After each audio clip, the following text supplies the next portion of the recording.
अस्सलाम वालेकुम viewers, tasty planner YouTube channel में आप सबको मोस्ट वेलकम। 1 kg कचनार उबलते हुए पानी में डाल दें। कचनार को 5-6 उबाल आने तक पका लें। कचनार को मैंने 50% तक उबाल लिया, अब इसे स्टेन कर लें। 1 kg मटन का कीमा डाल दें। लार्ज साइज के 2 प्याज डाल दें। 1 टेबलस्पून कुटा हुआ लहसुन, 1 टेबलस्पून कुटी हुई अदरक, हाफ टेबल स्पून नमक डाल दें।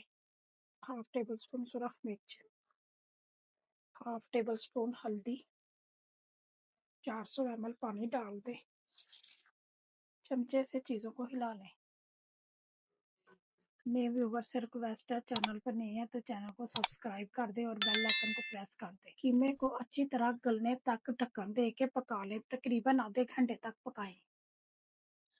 ढक्कन उठा के कीमे को चेक कर लें। कीमे का पानी खुश्क हो गया, अब इसमें 1 कप ऑयल का डाल दें। 1 kg दही डाल दें। कचनार में दही ज्यादा डलता है, टमाटर वगैरह इसमें नहीं डालते, इसलिए दही ज्यादा इसमें इस्तेमाल। दही को अच्छी तरह पका ले कि दही का पानी खुश्क हो जाए। वीडियो को स्किप किए बगैर मुकम्मल देखा करें ताकि आपसे कोई स्टेप मिस ना हो, और जो लोग हमारी वीडियो को पूरा देखते हैं उनका बहुत बहुत शुक्रिया। आपका वीडियो को लाइक और शेयर करना हमें मोटिवेट करता है और इससे हमारी हौसला अफजाई होती है। दही को चमचे से हिलाते रहें कि दही फटे ना। जब दही पकने लगे तो बेशक फिर कम चमचा हिलाना बंद कर सकते हैं। थोड़ी थोड़ी देर बाद चमचे को हिलाते रहें। कचनार को आप आलू के साथ भी बना सकते हैं और चिकन के साथ भी बना सकते हैं। कीमे को मैंने अच्छी तरह भून लिया है और दही का पानी भी खुश्क हो गया और कीमे ने ऑयल को छोड़ दिया है।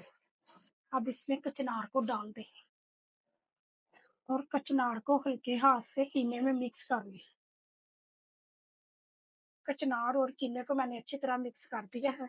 अब इसे 15 से 20 मिनट के लिए ढक्कन दे के हल्की आंच पर दम पर पकाएं। ढक्कन उठाकर कचनार को चेक कर लें।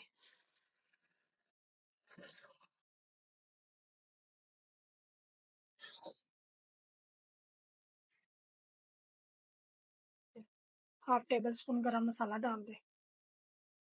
कीमा कचनार तैयार है, अब इसे किसी कढ़ाई में डालें और इसे सर्व करें। अगर आपको कचनार और कीमे की रेसिपी पसंद आई है तो वीडियो को ज़्यादा से ज़्यादा लाइक करें और अपने फ्रेंड और फैमिली मेम्बर के साथ वीडियो को शेयर करें। बहुत सारी दुआओं और प्यार के साथ मुझे दें इजाज़त। अगली वीडियो तक अल्लाह हाफिज़।